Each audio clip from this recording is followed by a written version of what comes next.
کی عظمت دل میں مضبوط ہونی چاہیے اور ان صحابہ کی عظمت بھی مضبوط ہونی چاہیے. صحابہ کی عظمت بھی مضبوط ہونی چاہیے کیونکہ صحابہ کرام نے وہ مثالیں قائم کی ہیں تصدیق میں، جانثاری میں، محبت میں، عبادت میں، تقوی پرہیزگاری میں، تمام اعمال میں آپ دیکھو گے صحابہ کرام معیار ہیں. وہاں سے اوپر کسی کا ایمان لیول نہیں جا سکتا ہے، اوپر نہیں جا سکتا ہے. نستعینہ ونستغفر ونؤمن به ونتوکل علیہ ونعوذ باللہ من شرور انفسنا ومن سیئات اعمالنا من يهده الله فلا مضل له ومن يضلله فلا هادي له واشهد ان لا اله الا الله وحده لا شريك له واشهد ان محمدا عبده ورسوله. يا ايها الذين امنوا اتقوا الله حق تقاته ولا تموتن الا وانتم مسلمون. يا ايها الناس اتقوا ربكم الذي خلقكم من نفس واحده وخلق منها زوجها وبث منهما رجالا كثيرا ونساء واتقوا الله الذي تساءلون به والارحام ان الله كان عليكم رقيبا. يا ايها الذين امنوا اتقوا الله وقولوا قولا سديدا يصلح لكم اعمالكم ويغفر لكم ذنوبكم ومن يطع الله ورسوله فقد فاز فوزا عظيما. اما بعد فان خير حديث كتاب الله وخير الهدي هدي محمد صلى الله عليه وسلم وشر الامور محدثاتها الا وكل محدثة بدعة وكل بدعة ضلالة وكل ضلالة في النار. يقول الله تبارك وتعالى في محكم التنزيل بعد أعوذ بالله السميع العليم من الشيطان الرجيم بسم الله الرحمن الرحيم فإن آمنوا بمثل ما آمنتم به فقد اهتدوا. وقال سبحانه وتعالى في موضع آخر والذين آمنوا وهاجروا وجاهدوا في سبيل الله والذين آووا ونصروا أولئك هم المؤمنون حقا لهم مغفرة ورزق كريم. وقال سبحانه وتعالى في موضع آخر والسابقون الأولون من المهاجرين والأنصار والذين اتبعوهم بإحسان إلى يوم الدين بإحسان رضي الله عنهم ورضوا عنه وأعد لهم جنات تجري من تحتها الأنهار خالدين فيها أبدا ذلك الفوز العظيم. رب اشرح لي صدري ويسر لي امري واحلل عقدة من لساني يفقهوا قولي. رب زدني علما سبحانك لا علم لنا الا ما علمتنا انك انت العليم الحكيم. اللهم صل على محمد وعلى ال محمد كما صليت على ابراهيم وعلى ال ابراهيم انك حميد مجيد. اللهم بارك على محمد وعلى ال محمد كما باركت على ابراهيم وعلى ال ابراهيم انك حميد مجيد. اللهم اعز الاسلام والمسلمين اللهم اعز الاسلام والمسلمين واذل الكفر والكافرين واذل الشرك والمشركين. اللهم انصرنا وانصر المسلمين في كل مكان. اللهم احفظنا واحفظ المسلمين في كل مكان. اللهم عليك بأعدائك وأعداء الدين في كل مكان.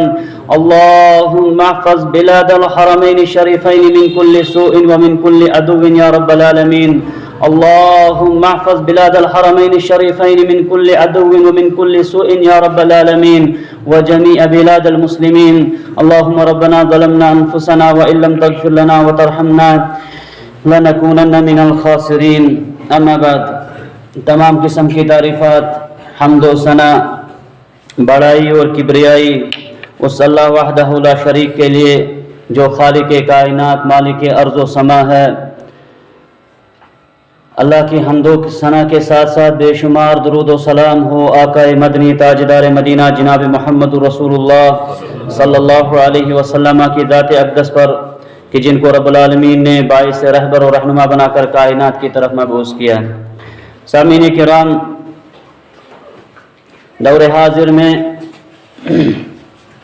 جس زمانے میں اور آپ ہم جی رہے ہیں، دشمنان دین نے بڑے فتنے بپا کیے ہوئے ہیں.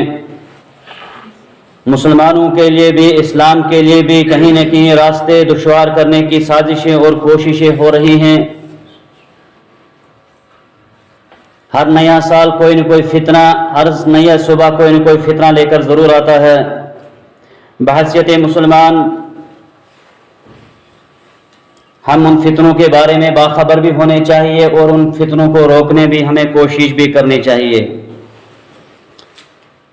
جہاں ایک طرف محمد رسول اللہ صلی اللہ علیہ وسلم کی ذات اقدس پر طرح طرح کے کلام کیے جاتے ہیں، وہیں پر مسلمانوں کی صفوں میں رہ کر بعض لوگ مسلمانوں کی صف اول میں اسلام قبول کرنے والے صحابہ کرام پر طعن و تشنیع کرتے ہیں۔ ایسے دور میں جہاں ہمیں اپنے ایمان کی حفاظت کرنی ہے، وہیں پر جو فتنے سر اٹھاتے ہیں ان کے خلاف آواز بھی اٹھانی چاہیے اور ان کے خلاف ہمیں تیار بھی رہنا چاہیے۔ آئے روز انٹرنیٹ پر جو ہم دیکھتے ہیں، جن کو لوگ پسند کرتے ہیں سننا بھی، جن کے کچھ لوگ بڑے عظمت بھی کرتے ہیں، کہتے ہیں فلانا صاحب ہیں، وہ عالم ہیں، وہ حوالہ دیتے ہیں، ان دینی بھائیوں تک میں محمد رسول اللہ صلی اللہ علیہ وسلم کی وہ حدیث مبارک پیش کرنا چاہتا ہوں۔ آپ علیہ الصلوۃ والسلام نے فرمایا تھا، مجھے سب سے زیادہ خوف اپنی امت پر جن لوگوں کا ہے، ہر وہ منافق جو چرب زبانی کے ذریعے سے لوگوں میں اپنا مقام حاصل کر لے گا۔ جب اس کا ایک مقام بن جائے گا، اس کے بعد اگر وہ قرآنی آیات کی توہین بھی کرے گا، محمد رسول اللہ صلی اللہ علیہ وسلم پر توہین بھی کرے گا، صحابہ کرام پر طعن و تشنیع بھی کرے گا، لیکن لوگ اس کے اتنے ہمدرد بن چکے ہوں گے کہ ان کی وہ باتیں بھی لوگ بڑی پسندیدہ طریقے سے سنیں گے۔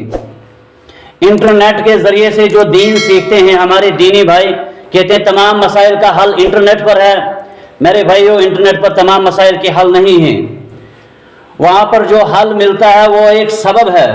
وہاں پر ایسے فتنے موجود ہیں، ہمارے پاس کچھ ساتھی کبھی کبھار کوئی ویڈیو بھیج دیتے ہیں، کوئی لنک بھیجتے ہیں، کہتے ہیں جناب آپ ان کے بارے میں کیا کہتے ہیں؟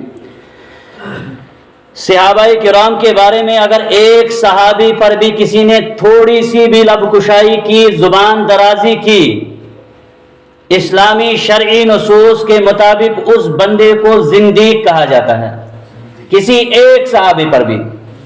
آج کے اس جمعہ کے خطبے میں عظمت صحابہ اور جو لوگ صحابہ کی توہین کرتے ہیں، قرآن و حدیث کی روشنی میں، ہمارے اسلاف کے اقوال کی روشنی میں انشاءاللہ میں آپ تک کچھ بیان کرنے کی کوشش کروں گا، کیونکہ صحابہ کرام کے بارے میں اپنے تو اپنے بیگانوں نے بھی وہ گواہیاں دی ہیں، تاریخ گواہ ہے۔ یہ ہیں عروہ بن مسعود رضی اللہ تعالیٰ عنہ، جب انہوں نے اسلام ابھی قبول نہیں کیا تھا، صلح حدیبیہ کے موقع پر جب محمد رسول اللہ صلی اللہ علیہ وسلم کو صحابہ کے سمیت روک دیا گیا، آپ علیہ السلام مکہ عمرہ کرنے جا رہے تھے، مشرکین نے وہاں سے ایک ان کو سفیر بھیجا، کہا محمد کو کہہ دو صلی اللہ علیہ وسلم کو مکہ میں داخل نہ ہو، اپنے صحابہ کے ساتھ وہ واپس جائیں۔ آپ علیہ الصلوۃ والسلام حدیبیہ کے موقع پر، صلح حدیبیہ ایک معروف واقعہ اسلام کی تاریخ میں ہے، وہاں پر عروہ بن مسعود آتے ہیں، انہوں نے اس وقت اسلام قبول نہیں کیا تھا۔ جیسے ہی پہنچے، دیکھا محمد رسول اللہ صلی اللہ علیہ وسلم کے اصحاب آپ کے آس پاس بیٹھے ہوئے ہیں۔ ان میں سے ایک صحابی تھا جو آپ علیہ الصلوۃ والسلام کے پاس میں بالکل بیٹھا ہوا تھا۔ عروہ بن مسعود ابھی مسلمان نہیں تھا، مشرکین کی طرف سے ایک سفیر آیا تھا، آپ علیہ السلام سے بات کرنے لگا۔ جب بات کی، بیچ میں اس نے اپنا ہاتھ آگے بڑھایا داڑھی مبارک کی طرف، صحابی نے اس کے ہاتھ پہ تلوار رکھ کر کہا، اے بھائی اپنی بازو پیچھے کر لے، اس سے پہلے کہ یہ تجھ سے جدا ہو جائے۔ جب یہ واپس ہوتا ہے اپنی قوم کی طرف، مکہ میں مشرکین کی طرف، کفار کی طرف، وہاں پر کہتا ہے، اے قوم واللہ لقد وفدت علی الملوک، واپسی پر مشرک تھا، اسلام قبول نہیں کیا تھا۔ صحابہ کرام کی عظمت جو نبی کی تھی، تعظیم جو نبی کی کرتے تھے، اس کا نقشہ کھینچنے لگا کفار کے پاس، کہا ہے میری قوم اللہ کی قسم، میں بہت سارے بادشاہوں کے درباروں میں گیا ہوں، کیسر و کسرا کے دربار میں گیا ہوں، اس وقت کے سپر پاور تھے، کہا میں ان کے درباروں میں گیا، ان بادشاہوں کی محفلوں میں بھی بیٹھا ہوں، لیکن محمد رسول اللہ صلی اللہ علیہ وسلم کی محفل میری آنکھوں نے کبھی نہیں دیکھی۔ آگے کہا واللہ ان رأیت ملکا قط یعظم اصحابہ ما یعظم اصحاب محمد محمدا صلی اللہ علیہ وسلم. کہا میں نے زندگی میں کوئی ایسا بشر نہیں دیکھا، ایسا حکمران نہیں دیکھا، ایسا لیڈر نہیں دیکھا جس کی تعظیم اتنی کرنے والے موجود ہوں جو تعظیم کر رہے ہیں صحابہ کرام محمد رسول اللہ صلی اللہ علیہ وسلم کی. اور آگے کلام بہت لمبا ہے. کہا اگر آپ علیہ الصلوۃ والسلام وضو کرتے ہیں، وہ لوگ اس وضو کے پانی کو اپنے ہاتھوں پہ لے کر اس پانی مبارک کو پیتے ہیں. آپ علیہ الصلوۃ والسلام اگر تھوکنا چاہتے ہیں، آپ علیہ الصلوۃ والسلام کی تھوک مبارک بھی اپنے ہاتھوں میں لے کر مل کر فخر محسوس کرتے ہیں صحابہ کرام رضوان اللہ تعالی علیہم اجمعین. تو آپ علیہ الصلوۃ والسلام کے ساتھ جو تعظیم کا مقام تھا یا جو ایمان کا معیار تھا، اسی کے مد نظر رب العالمین نے قرآن مجید میں فرمایا فَإِنْ آمَنُوا بِمِثْلِ مَا آمَنْتُمْ بِهِ فَقَدِ اهْتَدَوْا. اے محمد صلی اللہ علیہ وسلم، جو یہ کفار ہیں، یہود و نصارہ ہیں یا کسی بھی دور کے مشرکین ہیں، کفار ہیں، اگر ان کا ایمان محمد رسول اللہ صلی اللہ علیہ وسلم کے صحابہ کے ایمان کی طرح ہوگا، آج بھی اس ایمان کو دہرانے کی ضرورت ہے، اس ایمان کو اپنانے کی ضرورت ہے. قرآن نے 1400 برس پہلے کہہ دیا ہے اگر آپ کا ایمان صحابہ کے ایمان کی طرف ملے گا فقط اہتدوا، تبھی آپ ہدایت پر ہوں گے، تبھی آپ راہ راست پر ہوں گے. وگرنہ آپ کی عبادتیں کتنی کیوں نہ ہوں، آپ جتنے تہجد گزار کیوں نہ ہوں، لیکن اگر عبادات کے اندر، اطاعت کے اندر، محمد رسول کی محبت میں، ہم نے دیکھا تھا وہاں پر سعودی عربیہ کے اندر جب مسجد نبوی کے پاس کچھ حضرات آتے ہیں، مسلمان آتے ہیں برصغیر کے، خاص کر ایسا لگتا ہے کہ دنیا میں ابوبکر سے زیادہ نعوذ باللہ انہی کو محبت ہے. کس سے؟ رسول اللہ صلی اللہ علیہ وسلم سے. کہتے ہیں یہاں لوگ ہمیں یہاں قبر کے پاس دعائیں مانگنے نہیں دیتے ہیں، ہم یہاں سجدہ کرتے ہیں، اپنی مرادیں مانگتے. اب ان کا ایمان صحابہ کے ایمان سے نہیں ملتا ہے، کیونکہ صحابہ کا ایمان کیا تھا؟ صحابہ کا ایمان تھا نفع و نقصان، دعا قبول کرنے والا، بیماریوں کو شفا دینے والا، بے اولادوں کا اولاد دینے والا. وہ ذات کون سی ہے؟ خالق کائنات ہیں، مالک ارض و سما ہے، اللہ کے بغیر کسی کو اختیار نہیں ہے. لیکن کچھ لوگ وہاں پر میں نے دیکھا جذبات میں کہتے ہمیں محبت ہے کس سے؟ رسول اللہ. لیکن کیا رسول اللہ صلی اللہ علیہ وسلم اپنی قبر پر کسی کو دعا مانگنے کی اجازت دی تھی؟ کیا کسی صحابی نے نبی کی قبر پہ آ کے دعا مانگی تھی؟ کیا کہا تھا یا رسول اللہ شفا، یا رسول اللہ مدد؟ اگر کسی صحابی نے کیا ہوگا، آج کوئی کرے گا، ہم کہیں گے اس کا ایمان بھی صحابی کے ایمان کی طرح. لیکن جب ہم تاریخ کے اوراق پلٹاتے ہیں، تاریخ کو پڑھتے ہیں، محمد رسول اللہ صلی اللہ علیہ وسلم نے دعا کی تھی، کہا تھا اللہم لا تجعل قبری وثنا یعبد، اے اللہ میری قبر کو سجدہ گاہ نہ بنانا. سجدہ گاہ کا مطلب کیا ہوتا ہے؟ بندہ سجدہ کرتا ہے، دعا مانگتا ہے، عبادت کرتا ہے، رب کے قریب جاتا ہے. یہ سجدہ ایک اللہ کے لیے ہے، دعا مانگنا. نبی کریم سے فرمایا الدعاء هو العبادت، الدعاء هو العبادت، دعا ہی عبادت ہے. جو نماز ہم پڑھتے ہیں سامعین کرام، حج پہ جو سفر کرتے ہیں، عمرہ کرتے ہیں، صدقہ و خیرات کرتے ہیں، یہ تمام تر دعا کے اندر داخل ہیں. ایاک نعبد و ایاک نستعین. نعبد کی تفسیر انشاءاللہ آپ یہاں سے جا کر پڑھیں گے. نعبد کے اندر دعا ہی مراد اصل ہے. سجدہ کر کے ہم رب کے قریب جانا چاہتے ہیں. دعا جب مانگتے ہیں اللہ مجھے بیماری دور کر دے، مجھے شفا عطا کر، یہاں ہم سوال کرتے ہیں، یہ عبادت کر کے ہم رب کے قریب جانا چاہتے ہیں. دونوں میں رب کا مدد ہے، رب کی مراد ہے. تو نبی کریم صلی اللہ علیہ وسلم نے فرمایا اے اللہ میری قبر کو سجدہ گاہ نہ بنانا، عبادت کی جگہ نہ بنانا. لوگ آئے میری قبر پہ سجدہ کریں. اب اس سے اعلیٰ مثال میں دوں، صحابہ کا ایمان، عقیدہ، نفع و نقصان کا مالک کون ہے. میرے کئی بھائیوں کو، کئی ساتھیوں کو اکثر جگہوں پر دیکھا ہوا تھا، ایک انگوٹھی لگی ہوتی ہے، انگوٹھی پہ ایک بڑا پتھر لگا ہوتا ہے، کہتے ہیں پتھر ہمیں بڑی چیزوں سے بچاتا ہے. یہ پتہ نہیں کس نے مجھے دیا ہے، فلانی شہر میں فلانی پیر نے، فقیر کسی نے دیا ہے پتھر، کہیں خاص پتھر ہے. یہ کسی کو چین لگی ہے، کیوں لگائی ہے؟ مصیبتوں سے بچائے گی. میرے بھائیوں اگر یہی عقیدہ ہم اپنا کر اپنے آپ کو مسلمان کہتے ہیں، کہیں ہم نے اپنے آپ کو دھوکے میں ڈالا ہوا ہے. اس زمین میں سب سے عظیم پتھر جو اس وقت موجود ہے نا، وہ حجر اسود ہے، جو کعبہ کے کونے پر ہے، دروازے کے ساتھ میں ہے. جس کو جو بوسہ دے گا، ہاتھ لگائے گا، محمد رسول اللہ صلی اللہ علیہ وسلم نے فرمایا قیامت کے دن اللہ رب العالمین اس حجر اسود کو دو آنکھیں دے گا، زبان دے گا. جس نے ایمان کی حالت میں اس کو بوسہ دیا ہوگا وہ رب کے پاس ان کی بات کرے گا. حجر اسود رب کے پاس ان کی. وہ پتھر لایا کہاں سے گیا ہے؟ جنت سے. باقی کوئی پتھر نہیں سامنے کرام زمین میں جس کو جنت سے لایا گیا ہے، اس پتھر کو جنت سے لایا گیا ہے۔ کہاں پر ہے؟ مبارک جگہ کعبہ، جس کو دیکھ کر انسان کی آنکھوں کو ایک قسم کی عجیب قسم کی لذت ملتی ہے۔ اس کعبہ کے ایک کنارے پر وہ لگا ہے، حضرت عمر فاروق آتے ہیں اس کو بوسہ دینے، عقیدہ بھی ساتھ ساتھ بتلاتے ہیں۔ دیکھیے میرا اور آپ کا ایمان وہی کامیاب ہوگا جس ایمان اگر صحابی کی طرح ملتا ہے۔ عمر فاروق خلیفہ ثانی اس کو بوسہ دیتے ہیں، بوسہ دینے کے بعد کہتے ہیں یا حجر اسود، میں جانتا ہوں انی اعلم انک الحجر، مجھے معلوم ہے پتھر ہو، لا تنفع ولا تضر، آپ نہ فائدہ دے سکتے ہو نہ نقصان پہنچا سکتے ہو۔ کس پتھر سے مخاطب ہیں؟ حجر اسود، جنت کا پتھر، عظمت والا پتھر۔ اس پتھر کو بھی عمر فاروق نے بوسہ دیا، کہا میں نے آپ کو بوسہ دیا لیکن یاد رکھنا یہ پتھر، دوسروں کو درس دیا، عقیدہ سکھلایا، کہا اے پتھر تو بھی نفع نقصان کا مالک، لیکن میں نے کیوں کیا؟ کیونکہ میں نے دیکھا تھا محمد رسول اللہ صلی اللہ علیہ وسلم کو بوسہ دیتے ہوئے۔ فرمایا آپ بھی نفع و نقصان کے مالک، اگر محمد نے آپ کو بوسہ نہیں دیا ہوتا میں بھی آپ کو بوسہ نہیں دیتا۔ اس پتھر سے مخاطب ہو کر کہا یہ نفع نقصان کا مالک نہیں ہے، تو بقیہ زمین کے پتھر کے نفع نقصان کے مالک ہو سکتے ہیں۔ ہمیں خود اس چیز کا سوچنا چاہیے، حساب لگانا چاہیے۔ تو رب العالمین نے معیار رکھا، کہا کہ آپ کا ایمان صحابہ کے ایمان کی طرح ہوگا، نجات پاؤ گے۔ عمل کم بھی ہوں گے نا، کوتاہی بھی ہوگی نا، لیکن ایمان مضبوط ہونا چاہیے، عقیدہ مضبوط ہونا چاہیے، محمد صلی اللہ علیہ وسلم کی عظمت دل میں مضبوط ہونی چاہیے، اور ان صحابہ کی عظمت بھی مضبوط ہونی چاہیے، صحابہ کی عظمت بھی مضبوط ہونی چاہیے، کیونکہ صحابہ کرام نے وہ مثالیں قائم کی ہیں تصدیق میں، جانثاری میں، محبت میں، عبادت میں، تقوی پرہیزگاری میں، تمام اعمال میں آپ دیکھو گے صحابہ کرام معیار ہیں۔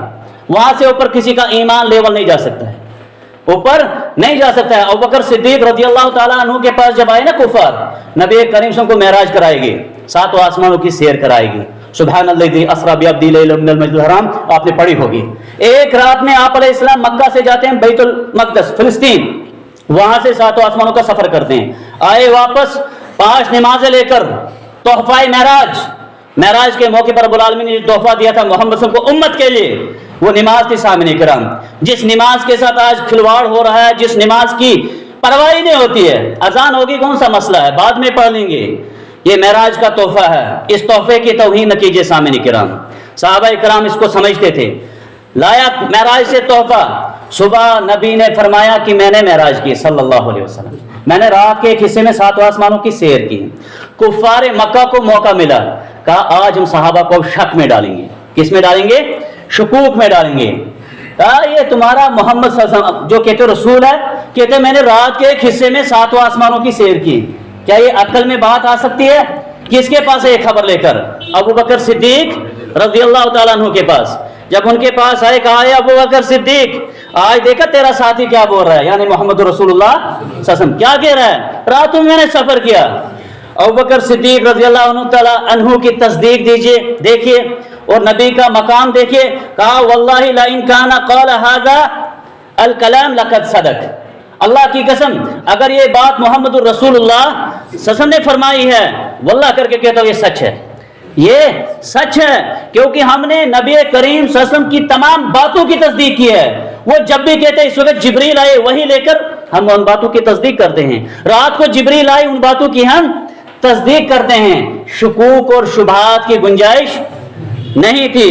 اسی طرح صحابہ کرام نے رضوان اللہ تعالیٰ اجمعین کی دوسری جماعت نے بھی ایسے حوالے سے جو ہے نا تصدیق کے حوالے سے اپنے عظیم جو ہیں وہ کارنامے دکھائے ہیں۔ اسی طرح صحابہ کرام کے حوالے سے رب العالمین نے کیوں معیار ٹھہرا کہ آپ کا ایمان صحابہ کے ایمان کی طرح ہونا چاہیے۔ آج یہ پریشانی کا عالم ہے سامعین کرام، ہر ایک بندہ دعوت دے رہا ہے، بڑی جماعتیں چل رہی ہیں، تنظیمیں چل رہی ہیں، کوئی ادھر بلا رہا ہے، کوئی ادھر بلا رہا ہے۔ نہیں، ایمان وہی کامیاب ہوگا، نمازیں وہی کامیاب ہوں گی جن کا معیار کس طرح ملے گا؟ صحابہ کی ایمان کی طرح، ان کے تقوی کی طرح۔ صحابہ کرام نے کیونکہ ویسی مثالیں دنیا کے اندر قائم کی ہوئی ہیں۔ ایک صحابی تھے رضی اللہ تعالی عنہم، اطاعت کی مثال، اطاعت نبی کی فرمانبرداری کی مثال، جو آج لوگ نہیں سمجھتے ہیں۔ جتنی حدیثیں سنا لے ہم، جتنی نبی کی سنتوں کو بیان کر لے ہم، نماز میں یہ چیزیں سنتیں ہیں، کوئی نہیں جی چلتا ہے اس طرح کہ نماز نہیں ہوگی، کہ اللہ قبول نہیں کرے گا؟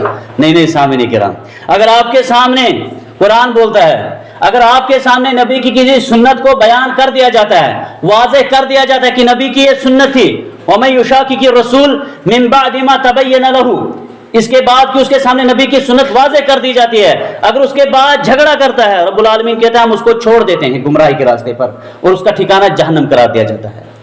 سنت آپ کے پاس آ گئی۔ ایک صحابی مسجد میں داخل ہو رہے ہیں، جمعہ کا وقت ہے، آپ علیہ الصلوۃ والسلام ممبر پر تھے، کچھ صحابہ مسجد میں کھڑے تھے، آپ علیہ السلام نے فرمایا بیٹھ جائیے۔ ایک صحابی ابھی دروازے پر تھے، اس کے کانوں میں آواز پڑتی ہے بیٹھ جائیے، وہ صحابی وہیں پر بیٹھ جاتے ہیں، عبداللہ بن مسعود تھے غالباً، بیٹھ گئے۔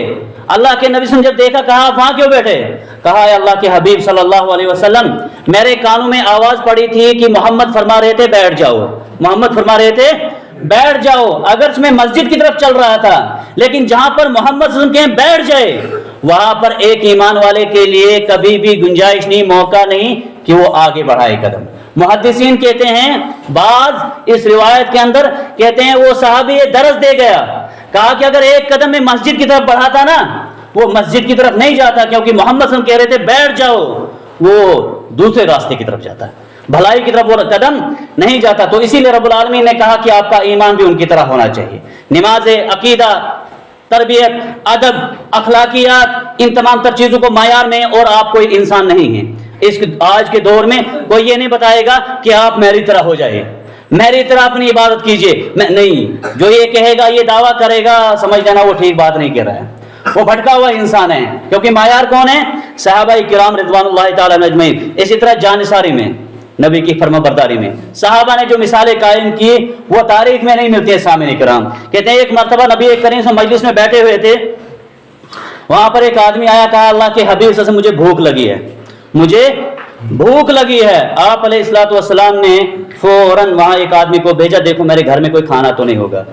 اسلام جو ہے نا سامعین کرام، دولت بڑی کما لینا، بڑی سی بلڈنگ بنا لینا، گاڑی ایسی رکھنا، آس پاس کتنے غریب ہیں، محتاج ہیں، فقیر ہیں، کوئی تصور نہیں، واللہ کر کے اسلام کو ہم نے سمجھا ہی نہیں اس وقت۔ اسلام جو ہے نا یہ ہر جگہ ہر موڑ پر اخوت اور ہمدردی اور جانثاری کی تعلیم دیتا ہے، چاہے مسلمان ہو غیر مسلم ہو، محتاج جو ہوگا مشرک کیوں نہیں ہوگا، اگر وہ فقیر ہے ضرورت مند ہے، آپ کو اس کو دینے کی ترغیب دی گئی ہے، تلقین کی گئی ہے۔ صحابی ایک جاتے ہیں نبی کے گھر میں صلی اللہ علیہ وسلم، گھر میں کچھ نہیں پایا، گھر سے خالی واپس آئے۔ یہ کس کا گھر تھا؟ محمد رسول اللہ۔ گھر میں کھانے کی چیز نہیں ہے، ہاں پھر بھی عبادت کس طرح کرتے تھے۔ آج ہم نماز کیوں نہیں پڑھتے؟ دیکھو جی دکان بند کروں گا نقصان ہو جائے گا میرا، ہاں دفتر چھوڑ دوں گا پتہ نہیں کیا آفت مجھ پر ٹوٹ جائے گی، کیا ہو جائے گا، کچھ نہیں ہوتا ہے۔ پھر وقت آتا ہے نا جب موت کا، تو سارے دفتر سارے یہ دکانیں چھوڑنی پڑتی اس وقت۔ نبی کریم کے گھر سے کچھ نہیں آیا، واپس آئے، کہا اللہ کے حبیب گھر میں آپ میں کچھ نہیں ہے۔ کہا صحابہ سے میرے ساتھیوں کیا آپ میں سے کوئی میرے مہمان کی مہمان نوازی کرے گا؟ تو صحابہ کرام وہ دیکھتے نہیں تھے، سوچتے نہیں تھے، جب اتنا سنا کہ محمد صلی اللہ علیہ وسلم کا کوئی مہمان آ رہا ہے، کہا ایک صحابی اٹھا کر انصار میں سے، کہا اللہ کے حبیب صلی اللہ علیہ وسلم میں ہوں، میں اس کی ضیافت کروں گا آپ کے مہمان کی۔ لے گیا اپنے گھر میں پہنچایا، بیوی سے کہا کیا کچھ کھانا ہے؟ اب انہوں نے مقصد رکھا تھا نا آخرت، دنیا کی پریشانیاں، مصیبتیں، تکلیفیں وغیرہ ان کے پرواہ نہیں کرتی تھی، جو بھی تھا۔ پوچھے گھر میں، کہا کھانا کیا ہے؟ اہلیہ نے جواب دیا، کہا کچھ کھانا نہیں ہے، آپ لاتے تو ہوتا یہاں پر بچوں کے لیے تھوڑا سا کھانا ہے، باقی کوئی کھانے کی چیز ہمارے پاس نہیں ہے۔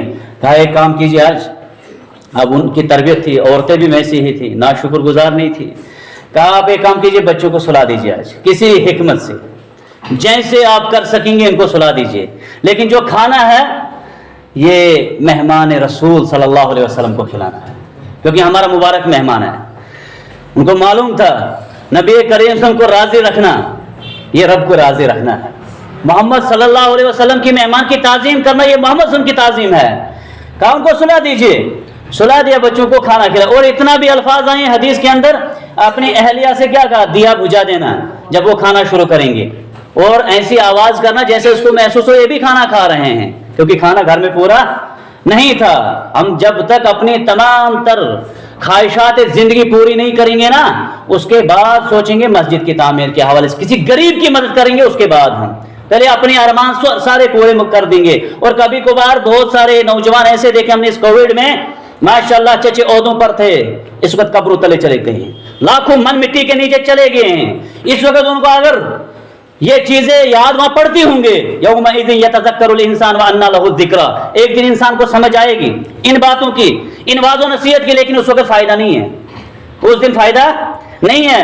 صحابی نے کہا کھلا دیجئے اس کو, کھلایا.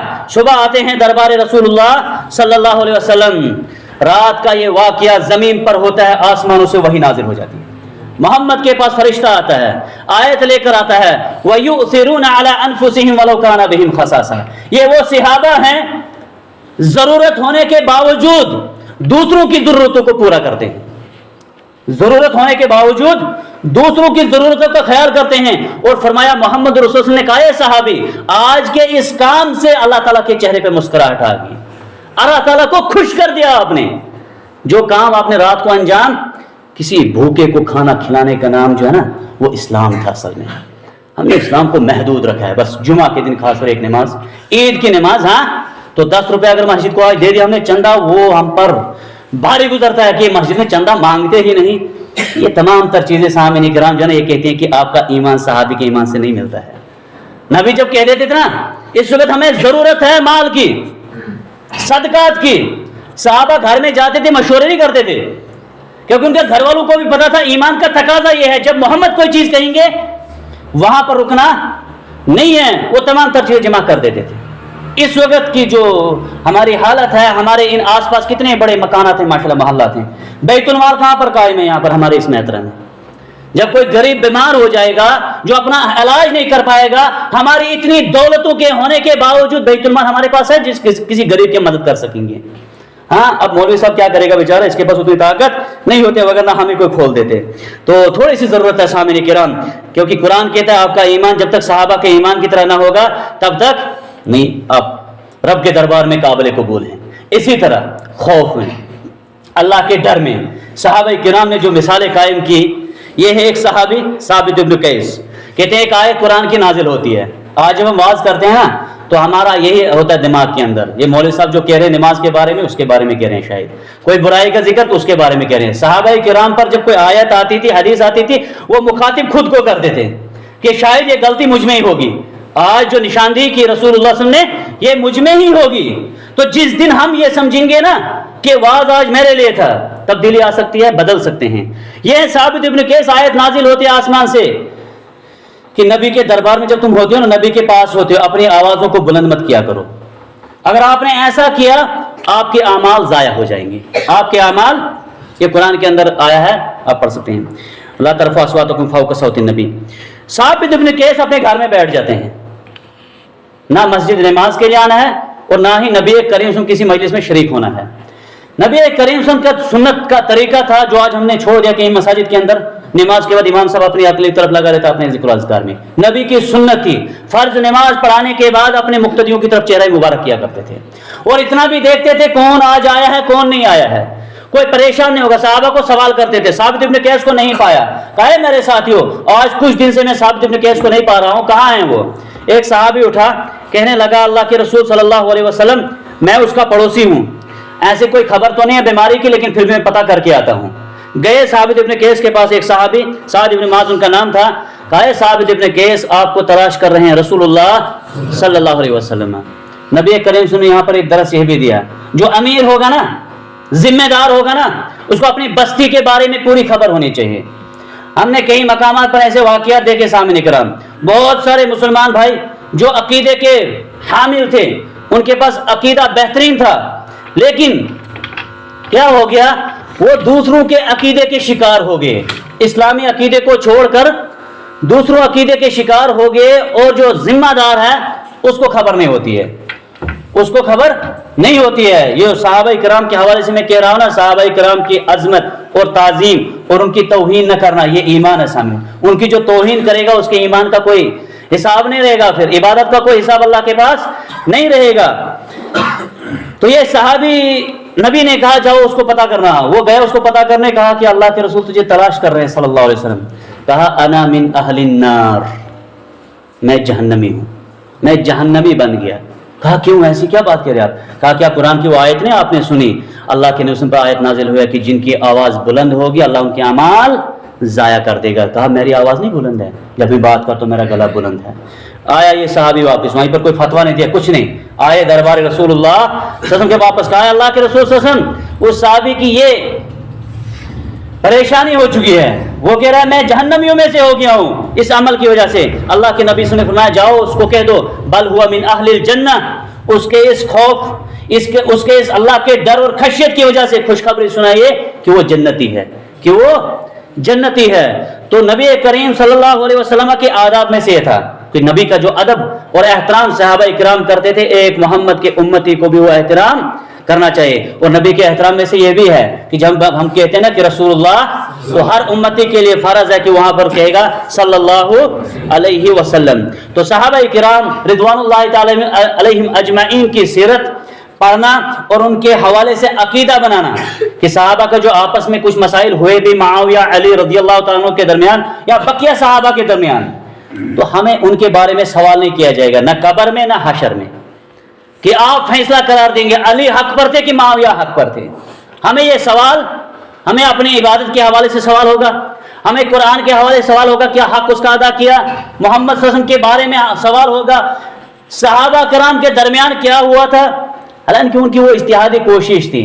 اور اس میں جتنی روایات یہ لوگ جو یوٹیوب پر ذکر کرتے ہیں نا، بڑے بڑے مفتیان کرام، بہت بلکہ 90 سے پلس روایات ایسی ہیں جو جھوٹی ہیں، جن کا کوئی ثابت ثبوت نہیں ہے، جو علی اور معاویہ عائشہ وغیرہ کے درمیان روایت کی گئی ہیں، کیونکہ وہاں پر موجود ہے کوئی زنادقہ، ان کا شروع اسلام سے یہی کام تھا کہ اسلام کو کسی طریقے سے تبدیل کرنا۔ تو جو اسلاف تھے ہمارے، ہم سے پہلے جو لوگ گزر گئے مسلمانوں کی جماعتیں، وہ کیا کیا کرتے تھے؟ اپنے بچوں کے بیچ صحابہ کرام کی سیرت سنایا کرتے تھے، پڑھایا کرتے تھے۔ یہ غالباً مالک ابن انس کہتے ہیں کان السلف یعلمون اولادہم حب ابی بکر و عمر کما یعلمون سورۃ من القرآن۔ کہا صحابہ کرام اپنے بچوں کو ابو بکر اور عمر کی محبت اس طرح سکھاتے تھے جس طرح تم قرآن کی سورت بچوں کو سکھاتے ہو۔ ابو بکر کے ساتھ محبت ایمان ہے، عمر کے ساتھ محبت، اسی طرح دیگر صحابہ کے ساتھ محبت اور ان کی تعظیم جو ہے نا وہ ایمان ہے۔ نماز کتنے بجے جماعت؟ 1:30۔ تو وہ اپنے بچوں کو جو ہے نا صحابہ کرام رضوان اللہ علیہم اجمعین کی سیرت پڑھایا کرتے تھے، سکھایا کرتے تھے، اور آج بھی اس کی ضرورت ہے۔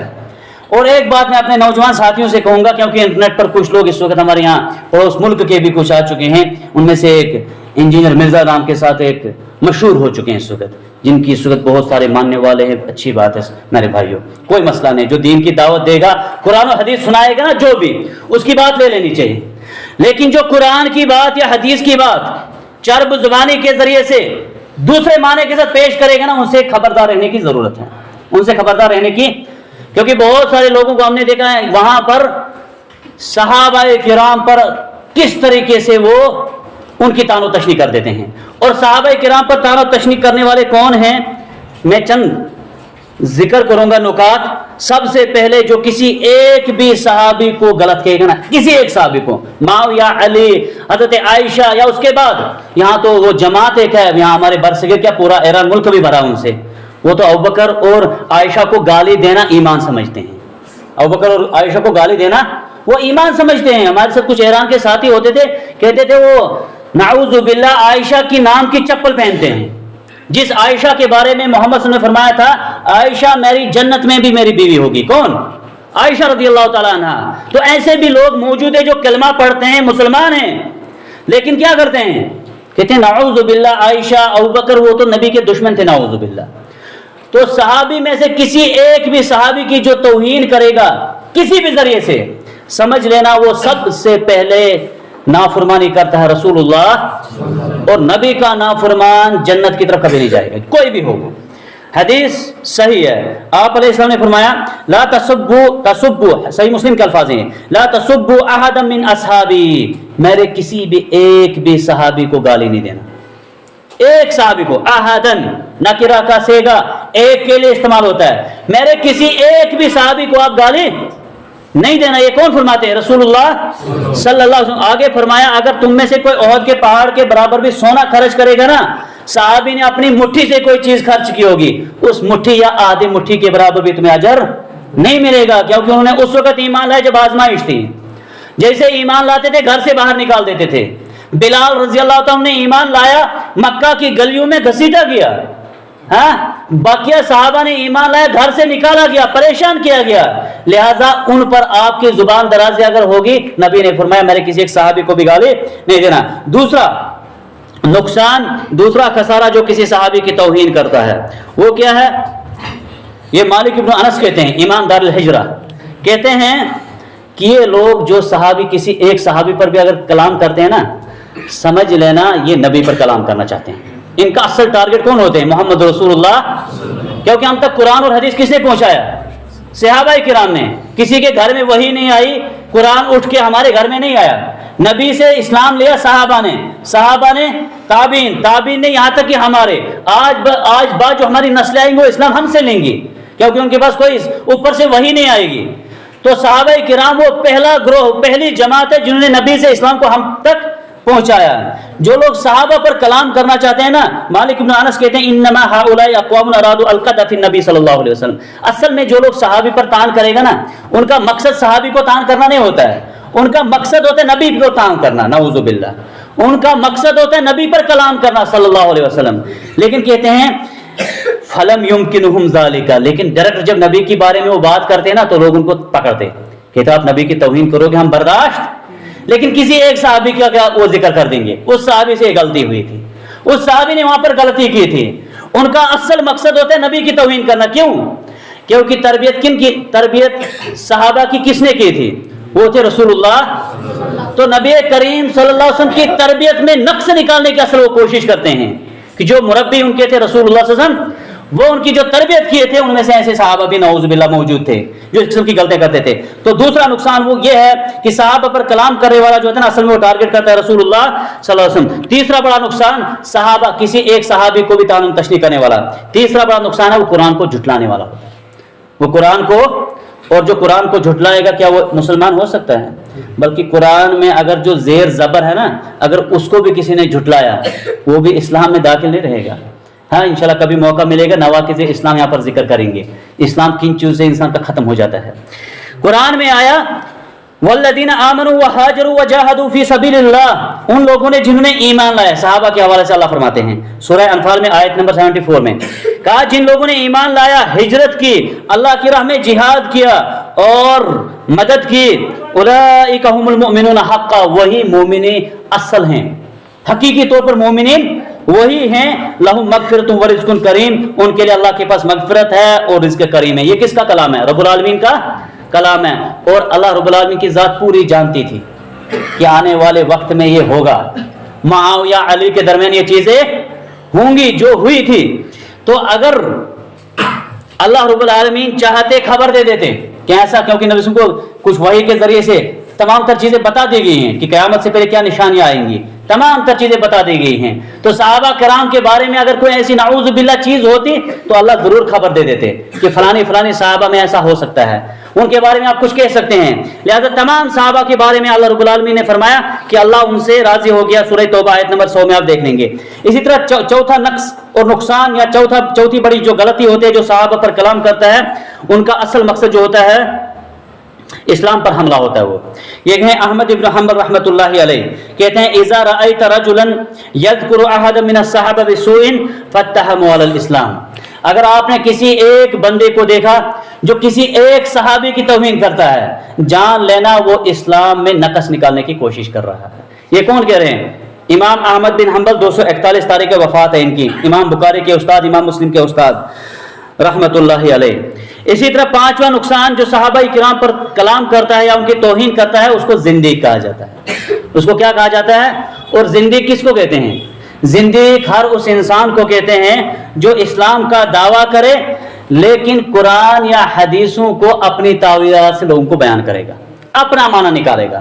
جو معنی نہ نبی نے بتایا، نہ صحابہ نے بتایا، نہ آج سے پہلے ائمہ نے بتایا ہوگا، وہ اپنا معنی بیان کرے گا. جو اپنا معنی بیان کرے اسے زندیق کہتے ہیں. ابو ذرا رازی کہتے ہیں رحمۃ اللہ علیہ، اذا رأیت الرجل ينتقص احد من اصحاب رسول اللہ صلی اللہ علیہ وسلم فاعلم انه زندیق، زندیق کی نشانی۔ اب میں نے کہا نا انٹرنیٹ پر جو یوٹیوب پر آپ سنتے ہیں نا واعظ و نصیحت، اگر آپ اپنے آس پاس علماء کی نگرانی میں نہیں رہیں گے، وہ عقیدے کے ڈاکو بھی بہت موجود ہیں وہاں پر۔ میں نے کہا نا اکثر انٹرنیٹ پر جو موجود ہیں وہاں پر تباہی ہے، بربادی ہے، بہت عجیب قسم کے کلام اللہ کر کے کبھی کبھار سننے کو ملتا ہے، اور انسان کا دل بھی نہیں کرتا پھر ان کو کبھی سنا جائے۔ لیکن بہت سارے نوجوان ہمارے ہوتے ہیں جو ان پر فدا کاران ہو جاتے ہیں، ان کی بات کو سنتے ہیں۔ ابو ذرا کہتے ہیں اگر کسی ایک انسان نے کسی ایک صحابی پر بھی کلام کیا، جان لینا وہ زندیق ہے۔ وہ کیا ہے؟ زندیق ہے۔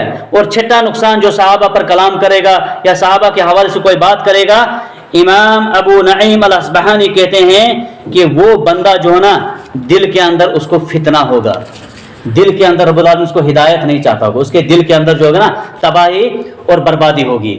تو جو نوجوان نسل ہے خاص کر، وہ اگر یہ خطبے درست سنتے ہیں، اپنے آس پاس علماء پر اگر ان کا اتنا نہیں ہے کہ ان کے پاس بیٹھ کر درس سیکھا جائے، لیکن یوٹیوب پر سننے سے پہلے، اس سے پہلے کہ وہ آدمی آپ کے دل و دماغ میں بس جائے، اس کے بارے میں سوال کر دینا، کیا اس بندے کا منہج صحیح ہے؟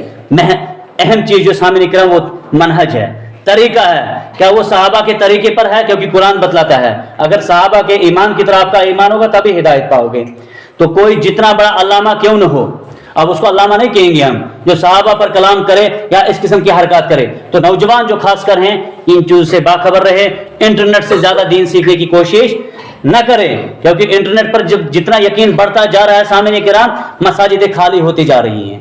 ہاں، جتنا انٹرنیٹ پر یقین بڑھتا جا رہا ہے، اہل علم کی قدر و منزل گرتی جا رہی ہے، جتنا انٹرنیٹ پر یقین کرتے گئے صحابہ کرام پر توہین کرنے والے بھی دنیا میں مشہور ہونے لگے۔ تو انٹرنیٹ پر ہی نہیں، اسلام سیکھیے جو کہاں سے؟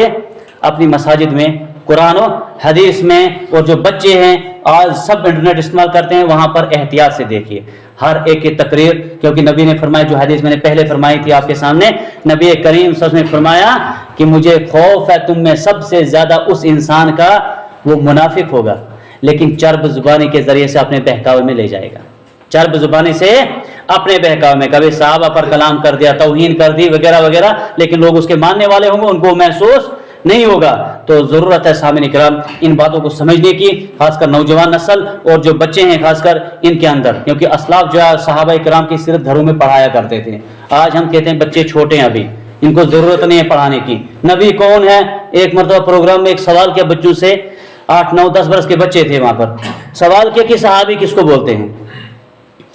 میں نے کہا انعام بھی دیں گے ہم آپ کو، لیکن کوئی بچہ وہاں پر کھڑا نہیں ہو کہ صحابی کسے کہتے ہیں۔ اگر یہاں بھی کوئی سوال کرے جمعہ کے دن، ایسا نہیں ہو سکتا ہے کہ ہم کہیں صحابی کسے کہتے ہیں، نہیں ہوگا معلوم، نہیں ہوگا، کوئی پتہ نہیں کوئی انسان ہوگا، کسی کا نام ہوگا۔